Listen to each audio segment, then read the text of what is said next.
When we talk about feminism, it's very simple yet controversial. I can sit with 6 other women, we're all feminists. When one is saying, I'm not fighting any man, you'll find others who will say, I don't want men in my space. Everything that I will do, I will never consider men. Don't make a mistake of thinking that marriage is the opposite of feminism. Anyone who is listening or is watching, and your woman is still in the kitchen, you are far, far backward. You need help. If you ever want to say anything about feminism, educate yourself first. When you listen to someone say, I'm feminist, do a background check on that person. What is one thing that people believe about feminism that you know is not true and you want to enlighten us about? One lie that people believe about feminism is for a very long time, we failed to separate people with unresolved mental problem and daddy issue from actual feminists. Today, we are doing just that. I have the exclusive privilege of interviewing Dr. Sharon, an associate professor at the Institute of African Study, University of Ibadan, to help us clarify what feminism is really about. We address difficult questions around feminism, questions like the right of women in our society, the right of men to their body in case of something like abortion, and many other things like that, without emotion, stereotype, or noise. I'm happy to be in this prestigious university and to interview someone like you. It's a great privilege for me. The reason I came here today is because of some of the questions that I have concerning women and the right of women in our society. Because if we look at all these things, a lot of people have hijacked the roles of this fighting for women. And most of the people that hijack this role, they are not people that actually understand this thing. So I've come here today to make you enlighten me on a lot of questions that I have. And not only me, my audience, and some other people that want to learn too. But before we go into my questions, please, can you introduce yourself, ma'am? I am Dr. Sharon Omotosho. I teach on the Gender Studies program at the Institute of African Studies. I'm an associate professor at the Institute, and I coordinate the Women's Research and Documentation Center, WARDOC, also at the Institute, University of Ibadan. Now, to my first question, which is, what does it mean to be a feminist? Feminism is one of the courses we teach here. And we always encourage people, especially those who claim to be doing things around feminism online, on the social media, across spaces, to come in and learn about it. When we talk about feminism, it's a very simple yet controversial concept. It's way beyond the concept, of course, but let's start with the concept. So when we talk about the concept of feminism, if you ever have a need to think about rights, equality, equity, that's on one side. If you've ever seen a thing or experienced what we call oppression, suppression, or marginalization, we are trying to see how these things affect women and how we can deal with them and nip them in the bud. So anybody who sees or recognizes the oppression of women, or that recognizes that there is a certain way in which women are treated as less in a society and wants to do something about it, to address it, is a feminist. Can a man also be a feminist, and can a man be a true feminist too? Yes. Anyone who fights for the rights of women, for the equality of women, for equity in the lives of women is a feminist. So men can be feminists, and we find a large number of men recently who are coming out as feminists for several reasons. Some of them have all daughters. So if they have all daughters, they are thinking, I don't want what happened to my mom or what happened to my sister to happen to my daughters. Yes, so somehow they begin to get protective.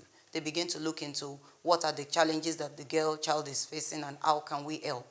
So anyone who is committed, anyone who is interested, and doing something remarkable about the rights of women, the safety of women, the equality of women, equity for women, is a feminist.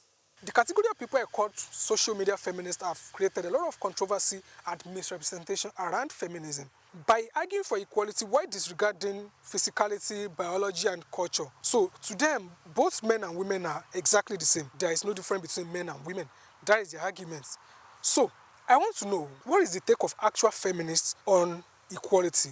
Most of these people that are very loud on social media about, we are fighting for women, I call them social media feminists. What they always talk about is men and women is exactly the same thing. They don't want to separate it biologically. Can you please enlighten me a little more on that? Okay, so feminism is about equality, right? But it's not only about equality. There is more to feminism. We're not only talking about being equal, as in being exactly like men. We are talking about equality in terms of rights and treatments. But we are also talking about equity, and that's one aspect that many people don't look at. When we talk about equality, it's about you and I can be in the same class. You should not stop me from studying engineering if I want to study engineering. That's equality. But when we talk about equity, when we get into the engineering class and I have to climb a particular mast, that is when you need to put things in place that will enable me to do what other men or what men can do. That's equity. So whenever we are talking about feminism, we are not only talking equality. And in actual fact, another thing that people don't understand is that there is a difference between sex and gender. And when we talk about sex, we begin to look at the biological, the physiological attributes that makes me a woman and that makes you a man. Yes, ma'am. Now, when we talk about gender, we are beginning to put ourselves into what the society thinks of us, what the society thinks about me as a woman. Oh, society expects that as a woman, I should, by nature, carry pregnancy to term and have children. There are other things that now come into it. Of course, I should be able to have children is biological. That's still sex in a way because it is biological. Again, you find out that when we now talk about gender and we are looking at it from the angle of what a man should do or what a woman should do. So the society has a way of constructing these things. Oh, men go and provide for the family. Women stay at home and take care of the children. So there has been this binary, this bifurcation that we have, such that it's made it almost possible for us to be able to cross roles or reverse roles. Meanwhile, the exigencies of these times have not allowed any particular gender to remain within a particular construct. So we have instances where by biology you are man, but by your physique, your makeup, you do not have all that you need or all that the society expects you to have to play the role of a man. Whenever that happens, they say, oh, he's a lesser man. Oh, he's a weak man. Take, for example, some men cannot kill a fowl. When the society see them, they say, oh, that one is just a girl, a feminist. Oh, he's a woman. You know, what feminism is doing, that's why I said as a concept, is to make us look closely at those judgments that we have had based on our cultural orientations. It's to make us rethink or reconsider some of the ideas that we were born with or that we woke up and we met, you know, in our society. So, and why it's such a big deal is because in this case, we are looking at women. So when we do feminism, we are looking at the lives of women and how cultures, politics, religion, everything around has not been favorable to them accomplishing their goals, their life goals. That's simple explanation of feminism. And that is why you will find the most popular of feminism is radical feminism. It's not the only one. So because radical feminism is the most popular, it made it difficult for other types or other forms of feminism to thrive. I can sit with 6 other women. We're all feminists, but we are feminists of different strands. So when one is saying, I'm not fighting any man, I just want them to give me my rights. That's a feminist in her own right. She's probably a socialist in her feminism. So she's looking at the society. How can the society be fair to me? And that's what and you'll find others who will say, no, I don't want men in my space. Everything that I will do, everything I will build, I will never consider men. I don't want men in my space. That's another feminist. And that's the most popular around. But again, you see that that has not been completely sustainable. So, but everyone is responding to their personal upbringing and their realities. So when you get on the social media and you find someone who has been exposed to domestic violence or to spousal rape, who comes and says, I am a feminist, she's going to be reacting vehemently to those things. Yes, ma'am. So that's the reason why when you listen to someone say, I'm feminist, do a background check on that person. All right, do a background check. To my next question. What is one thing that people believe about feminism that you know is not true and you want to enlighten us about? Okay, the one that upsets me the most, the lie that feminism is man-eating. It is not. Feminists are not haters of men. If you find someone who understands feminism in the true sense of it, they are not haters of men. Someone who say, I'm not a man-hater, who got married and now is having problems in her marriage, maybe there's domestic violence in her marriage, she will definitely come back as a feminist, but in this case, she will now be a man-hater. But that does not make all feminists men-haters. And I need to also put this on record that our mothers, our foremothers, they have been feminists before the word feminist came into our space. They've been fighting for the rights of women. They've been protecting their communities. They've been committed to the growth of society and the development of society even before the word feminist came. So it is a big lie to say that feminism is about hating men. Now, there's another thing that I want to ask concerning women and protecting women, because most of the argument that people always put forward when they want to talk about some of the, should I call it restriction, societal restriction and cultural restriction for women in career and other things, most people always argue from the way of protection. Let's stop there. Let me explain my question so that we all can be on the same page. Each and every time my female siblings, friends, and family come around, I always make sure that they don't go out of the house alone after 7 p.m. My reason, women are easily preyed upon compared to men. Now, the social media feminists will call this control, whereas for me, it was my best form of love, otherwise known as protection. My question is, where do we draw the line between protection and control? Because it's very important. The line between protection and control, I will say first that we have to be careful with what the media feeds us with. Many of the content that we are exposed to are not foolproof. Many of them are not critical enough. Many of the content on social media are personal ideologies, individual opinion, which in many cases we have to be able to read between the lines to tell whether this is control or this is protection. So the example that you have just given about telling your girl child, your sister, to not go out at a particular period is you are protecting her. Of course, we also realize that there are instances where protection then becomes a stumbling block, something like an inhibition for the life of the woman. That's where some of us who do research in gender studies, in feminist studies, that's where we came across the concept detrimental agency. There are places where they will tell you, oh, the girl has all she needs to flourish. But then the society comes back to use that which she needs to flourish. They use it for their own advantage. They feed fat on it. Yes, so I'll give you an example. Oh, the girl has everything. That's the situation where you get a job where your employer tells you, use what you have to get what you need. That's agency that they have put at a detriment. So when we are talking about control, and we get to the point where you are beginning to go to extents where you cannot even prefer a future for that person. Don't go to school because school is dangerous. So what becomes of that girl? So that is where we need to now bring in, to introduce reasoning.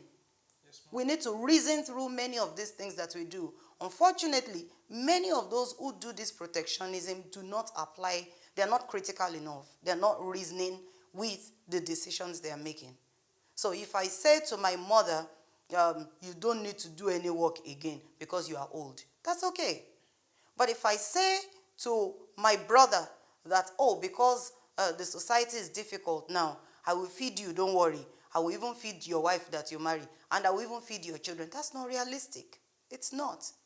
But then the society will say, oh, it cannot happen to a guy. But if it's a woman, you can actually feed a woman until the day she dies. Is that what she wants to do with her life? And that is where feminism now becomes a controversy. The woman begins to say, oh, I am going. I need to do this. And everybody is saying she's a feminist, stubborn person. You know, so they connect feminism with stubbornness. Meanwhile, there are goals that need to be achieved. Marriage is the very part of the issue that people have with feminists. A lot of people believe that feminists are the bitter people advising against marriage. However, can we have a society where marriage and feminism can go hand in hand? I mean, a society where both of them can coexist. Talking about feminism and marriage, I want to say emphatically that you don't make a mistake of thinking that marriage is the opposite of feminism, or feminism is the opposite of marriage. It's not. Imagine a scenario where you are even not the feminist as a woman. It is your spouse that is the feminist. If you go back to the definition that I just gave about anyone who stands for women, who supports women, who can spot oppression, who can address the problem, who can lift women out of inequality, who can talk about something that is iniquity, or iniquitous to women. That's a feminist. So when we are talking about marriage, marriage is a whole different ball game. And it's important for us to know that when we begin to do gender studies, within it we are going to study men and we are going to study women. And what breaks marriage a lot today is that lack of understanding of our persons as men and women. It is that extremism that we bring into our spaces. The man says, oh, I am supposed to be the all-powerful, the head. The woman says, oh, no, now that I am feminist. And then they begin to put all kinds of interpretations that are not on feminism.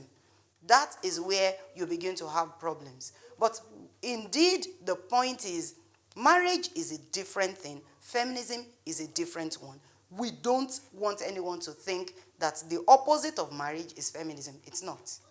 It's important for us to know that. So you can be feminist and you can be married. And you can be happily married. You can be feminist and you may not be married. But then we also have this mindset that feminists are unhappy people because they are not married. They are all wrong concepts. We should never make the mistake of saying feminism is the opposite of marriage or marriage is the opposite of feminism. Now that we know that feminist is not inherently against marriage, my next question to Dr. Sharon is, what is our own opinion on the phrase, or let me call it a sentence, women's place is in the kitchen?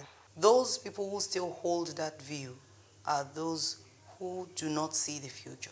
They don't see the future. They are the people who are still backward in their thinking.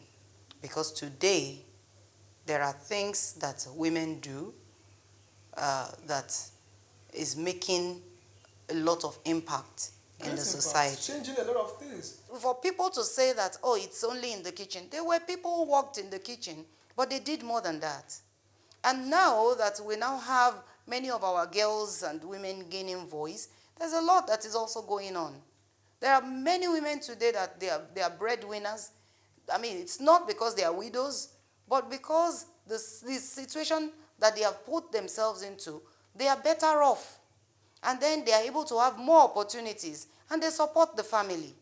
If there's anyone who is listening or is watching, and your woman is still in the kitchen, you are far, far backward. You need help because you don't have a future. My next question, what does African feminists think about a woman's right to her body, especially in case of something like abortion? First, I would again say that when we talk about African feminists, just like African women, there are no monolithic African feminists. When you find those social media people who peddle things about African feminism and they are talking maybe from the corner of their room in Malawi, in Kenya, in Nigeria, in Ghana, and they are talking about African feminists as if it's only them who is the African feminist. Is erroneous.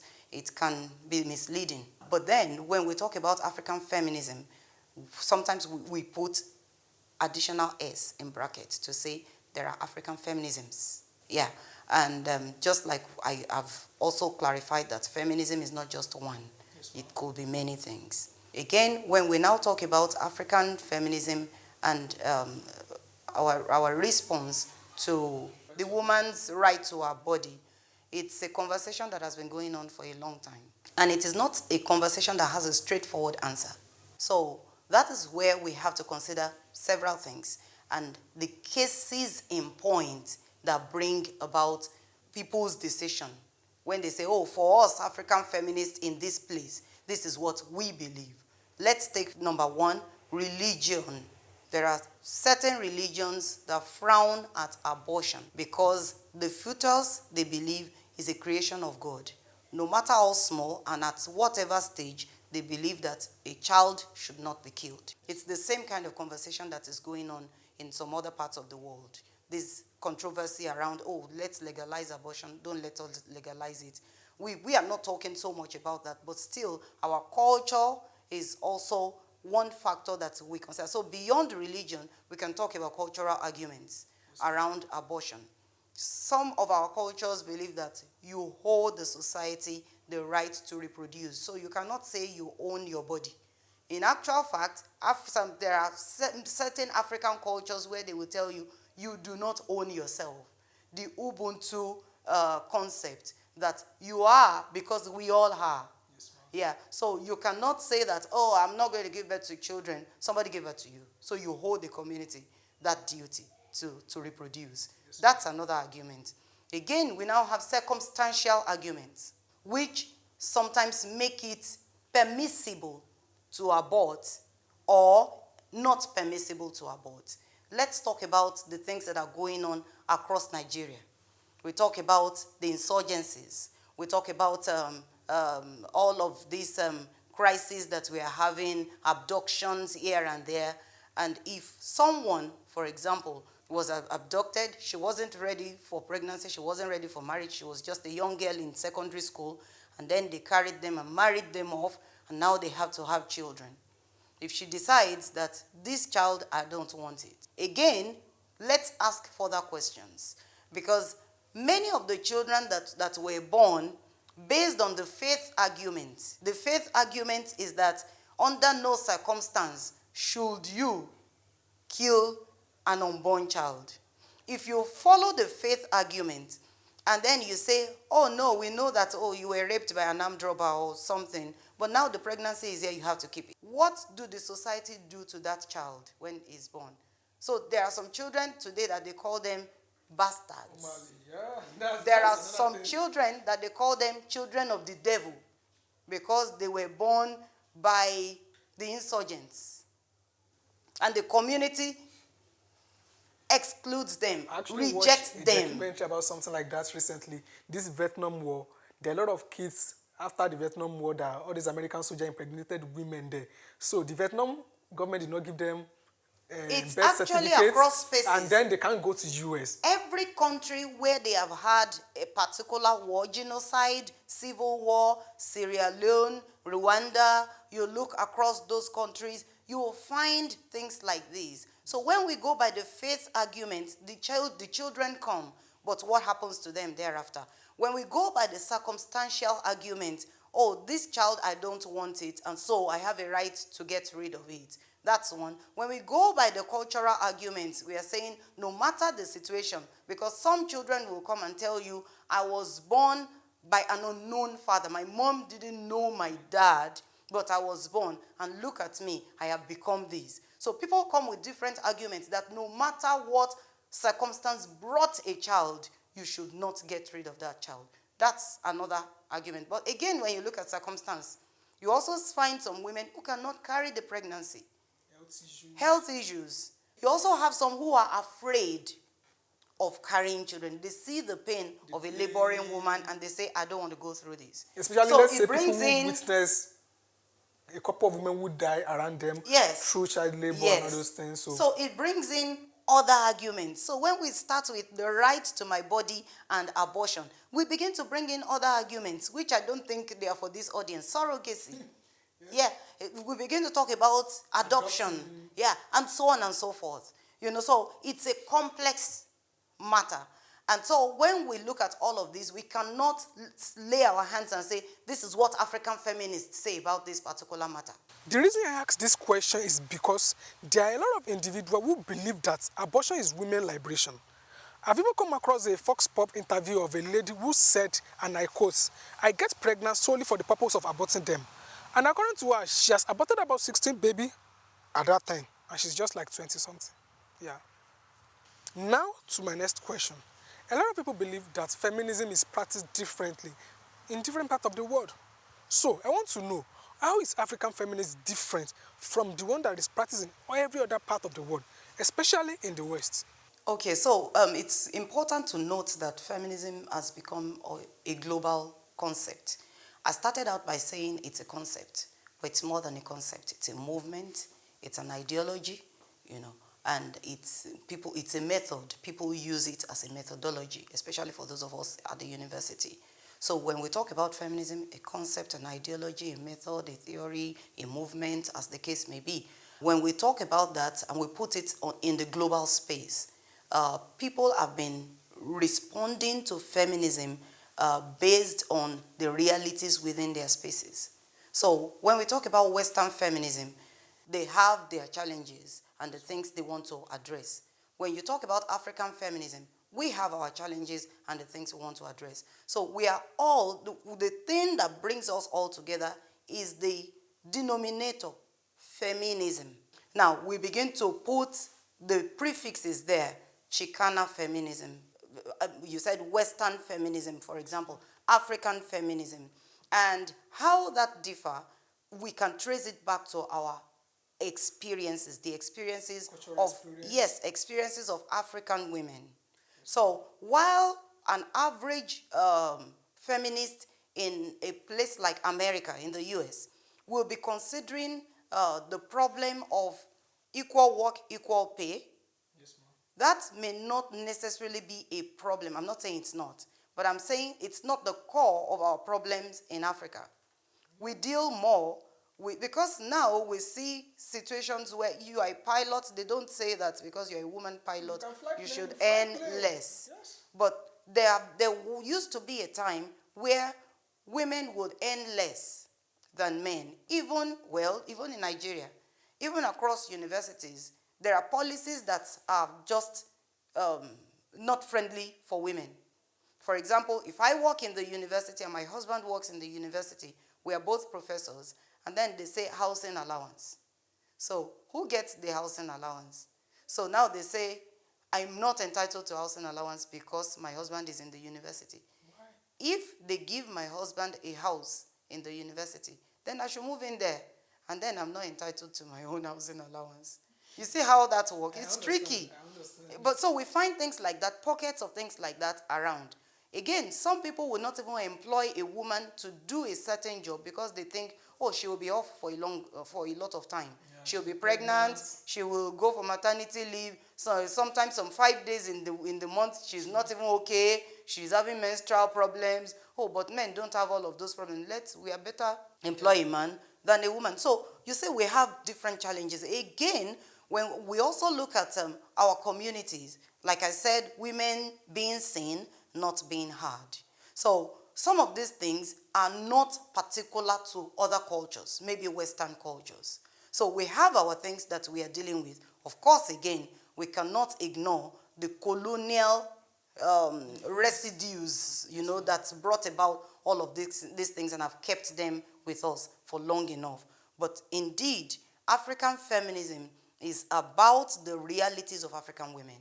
It is about the experiences of African women. It is about putting women at the core of the discussions, at the core of rights and aspirations of the society. So we are saying we are bona fide members of the society. We are able to contribute to the society. And you should not, because of cultural ideas or idiosyncrasies, reduce a woman, to what she is not, because a woman can be more than anyone can imagine. So let's erase this thing in our head that, oh, a woman's home is the kitchen, the other room, as the case may be. A woman can take the other room, can take the kitchen, can take the boardroom.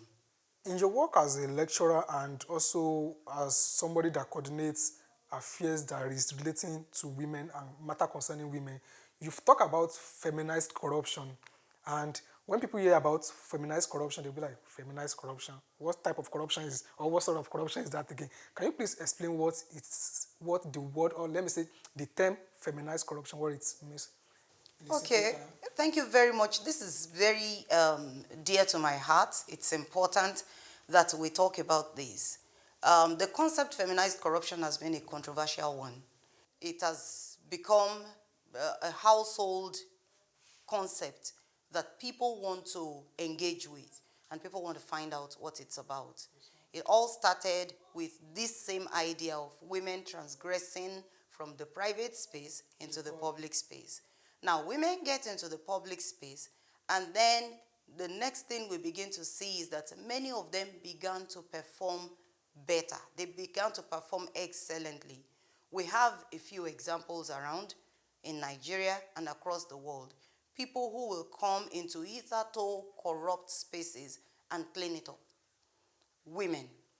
But because just those few women have been doing excellently, there have been backlash and there have been scandals that trail them, such that those scandals are things that they either walk into unknowingly, or people wrap it around them to make sure that they are undermined, to make sure that they can show the society that, look at these women. We told you they cannot do it. They are not even up to the standard. And then they demean the women and sweep them out of that space. Now, because many of our spaces, especially the political space, is male-centric, it is full of men, it is well populated with men, a few women who come into that space then get into some backlash, some scandal, and we have examples. So when that happens, that is the concept, that's where we brought about the concept of feminizing corruption, making women visible as the corrupt people in a particular system. That's what we are talking about when we say, oh, they are feminizing corruption. Even though we know that the word feminized can be used in different ways. Yes, people use feminized to talk about how you can engender a space. So they say, oh, there are too many men in the room, let's feminize the room. They can use it that way. Yes. But again, when we look at corruption cases and how there have been several men who get into corrupt acts, some of them get caught, they take them to court, some of them, they send some to jail, some of them pay back for whatever they have done, and at the end of it, they still get celebrated, they still come back into politics, and they still live like it's a normal life, I've served my time. But when women have to deal with corruption cases, look at the trend. That is the end of their career in that space. Yeah. They never come back.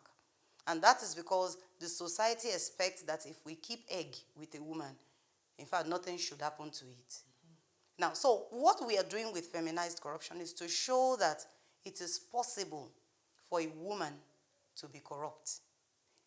At the same time, it is possible for us to ignore the fact that a woman may be straightforward, but she was dragged into some corrupt actions to demean her in that space.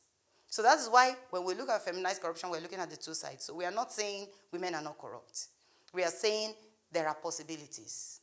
We are saying it is possible for a woman to unknowingly overstep her boundary within the space where she's governing.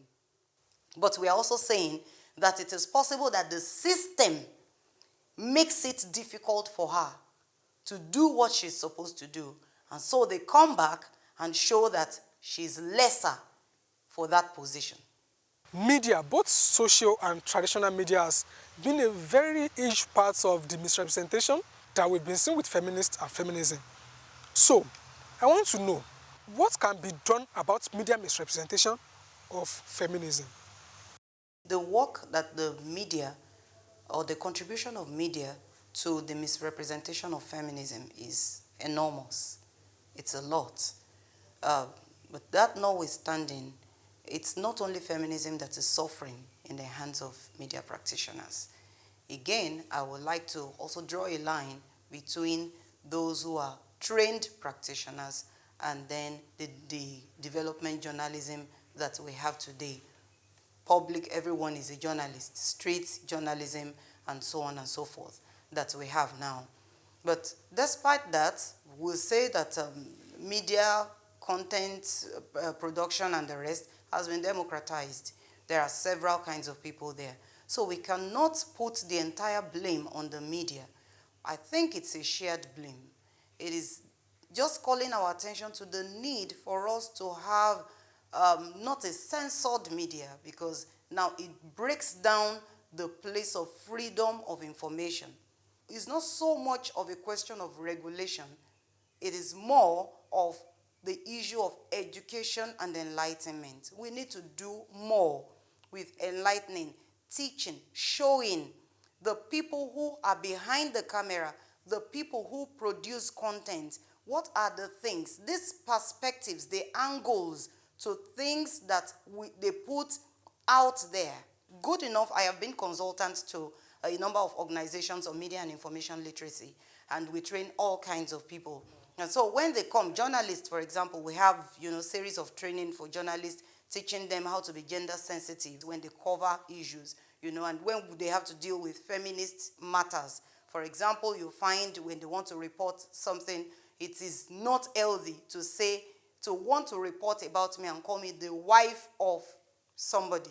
I am Sharon or Motosho, then put my profession behind it. Not that you have to tag me to somebody so that I can be somebody. The press does that a lot. So they talk about the woman in hijab wins Olympic. Why do you have to describe her that way? Does she not have a name? So you're sensationalizing these things. And these are part of the things that we call their attention to. Now to African culture versus feminism. If you take a critical look at our society, most of what we do and how we do them is a dictate of our culture. However, why not all of these are appealing? We can't deny their relevance and their importance to our society. But if you look at some of these, some of them go elsewhere with feminism. So my question is, where do we draw the line between respecting our culture and putting women's down? Culture is dynamic. Culture is fluid. It keeps changing. It can change it keeps changing. It's not even about it can change. It keeps changing. Our values, 30, 40 years ago have shifted a lot. And so when we talk about culture and the place of woman or the place of women, it's a whole lot that we are talking about.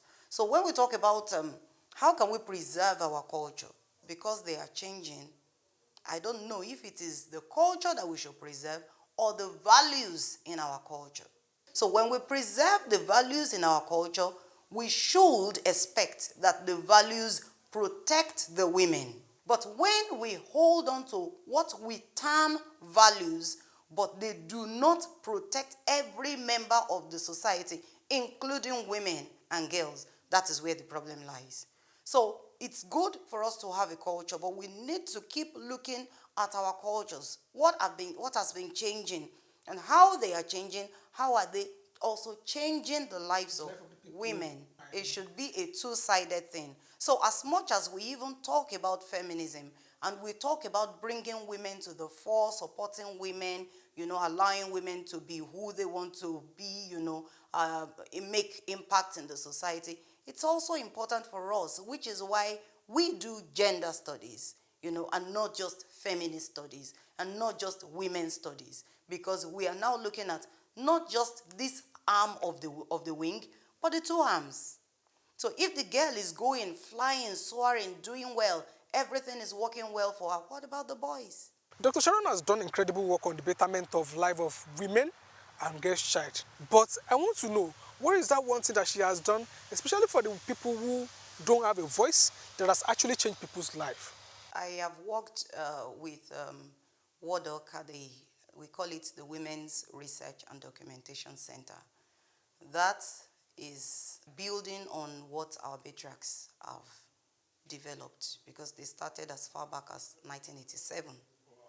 And yes, under the leadership of Professor Bolanle Awe.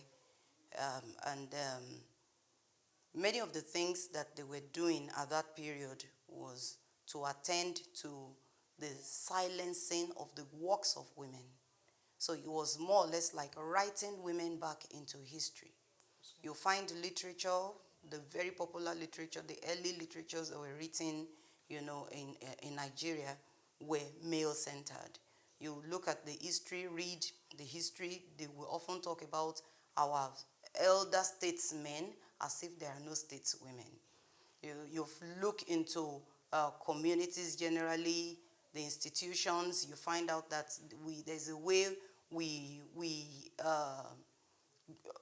adore our male figures, and then we ignore the female. So those things and many more were the things that Women's Research and Documentation Center began to address. So, of course, we also started with a library, a women's library, also at the Institute of African Studies at the University of Ibadan. And my work with them started at exactly the point where WADOC clocked 30 years. 30 years? Yes. So when WADOC clocked 30 years, I became the coordinator, and I had the task to look at what has been done earlier on, and then to see how we can improve what people have done, because there have been coordinators in and out, beginning with Professor Bolanle Awe. And so I went into the documents and I saw that they've been working with grassroots women. They've been working with elite women because they were doing things about curriculum issues, how to bring, gender into curriculum. And this was a thing that was cutting across Nigeria, West Africa, and, all other parts of the world. They had partners in the US, in Canada, in Germany, and also across Africa. And when I saw the works they have done with grassroots women, I told myself, we're still going to continue with this great work. So beyond the grassroots women, of course, they were also doing with elites, and of course, we introduced the idea of supporting girls. So young girls, we also brought them into the system. But the grassroots, the work we have done with the grassroots, I can recall that it was in 2018 that we began to have what we call village square meeting. We have a meeting with the grassroots women, and usually we have it in October. October is the period, 17, October 17 is when we have the International Day for Grassroots Women. So we will often bring them on campus, bring women, we select a particular category, and then we bring them. Sometimes we'll go and get market women, maybe those who specialize in selling clothes, maybe those who specialize in selling food, Bodija market, maybe those who specialize in provisions, maybe those who specialize in herbs, So we bring them across spaces like that and we come to discuss. And I have more than one example. I recall that there was one of the meetings that we held here at the Institute of African Studies, and one of the women stood and said, please, we need you to talk to the government for us. We didn't go to school, but when we were growing up, when our children brought report card, we know how well or how unwell they are doing by the colors of the pen. But recently, the colors of the pen have remained the same. So we don't see black or blue or red. When we see all red, we know the child is not doing well because we cannot read. But now we don't even know because there are no reds again in our report cards. That was profound. It was something that was speaking directly to policy. Meanwhile, maybe that decision did not factor the grassroots community into it. So we gave them a voice for the Ministry of Education to begin to consider what can be done in that regard. That's one. There was another year that we didn't even bring them to the campus. We went to that community, somewhere around Akiyele local government. And as we're talking with them about media and information literacy, we're just talking to them about the use of phones, the pros and the cons of using phones. We were asking questions about, has anyone been duped from their phone? How do you use the phone? Do they steal your money from online? You know, who helps you to transfer your money? And they were telling us, oh, it's my child. Oh, it's this. They do this. Sometimes I don't find my money there again, and all of that. And then we got to a point where we asked them, how many of you have gone beyond this particular age? Just a few raised their hands. And we said, if you are still within this age range, you can still go back to school. The entire, you know how a grassroots community meeting can be. The entire place went quiet. Everywhere went quiet. It was like an awakening. Oh, really? They paused, and we said, there are opportunities for you. And there and then we had partners who were doing adult education things, and so we started, connecting them. They had children who had good results but did not have mentors to determine what courses they will study or what school they will pick. We started doing all of that with them. So these are the kinds of things, that we do that, transforms the life of women at the grassroots. Who are the African women that inspire you the most? I have several, and they have different places in my heart. There are those who are mentors who show me the realities of life. There are those who are academic mentors who teach me the art of doing research. There are those who have been figures, fearless, firm, strong, resilient figures that I think these have inspired me. So it's a mixed bag of many things that there are, and each of them are in their different ranks. So you may not inspire me to do other things, but there is one thing that you inspire me. But so I really cannot say this is the one person. If I start mentioning names, I will mention names from today till tomorrow. Well, I can speak of a few of them. You may know some of them, you may not know some of them. People whom I have worked with, people whom I have read about, people whom I have studied, people who have held my hand. I have Professor Bolanle Awesh is one of them. I have Professor Patricia McFadden. I have Professor Amina Mama. I have Professor Janice Olawoye. I have Sylvia Tamale, Professor Sylvia Tamale. Several of them, people that I admire. There are several, because I work in a women's circle, there are several who, encourage me in different ways. And I should say my shout out to them. Many of these women are going through stuffs, and they've been through stuffs, and they're still standing tall. And I'm grateful that we had their footsteps, their footpaths, to begin to consider how we want to step into it, how we want to improve it, how we want to get better. So, giving people voice and a listening ear is of paramount importance in our society. Now to my next question, which is, what can the real feminists do to help us understand feminism better? And also, what can the real feminists do to make sure that people don't misrepresent feminism? okay. So the first thing we tell people who come in for our programs, whatever program you come in for, particularly at the Institute of African Studies, whether you are doing visual arts or you are doing diaspora studies or media studies, whatever, you will take a class in gender. And when you take that class, we tell you, if you have been producing content before now on social media, your content must change, because now you are better enlightened. Yes, if you ever want to write anything or say anything about feminism, educate yourself first before you say it. It's important. Very important. And that's why we tell them, come and learn. Short courses, workshops, seminars, short programs that they can attend. You can even audit the courses. Educate yourself. You hold the community good information, correct information. You hold the people who are listening to you, good direction, good sense of direction. If you do not know, and you open your mouth and say things that you do not know based on your sentiment or your experience or your personal ideas, then you are doing a disservice to your community. Before you say anything about feminism, educate yourself. Make sure you get the right education and do your research very well. Provide alternatives. So do not just say feminists are these, because there is never a monolithic way of thinking about feminism. If you are ever going to say anything about feminist movement, feminist ideologies, feminist concepts, feminist ideas, then please educate yourself. Thank you so much for your time, ma. Thank you so much. I really appreciate your time. Thank you so much.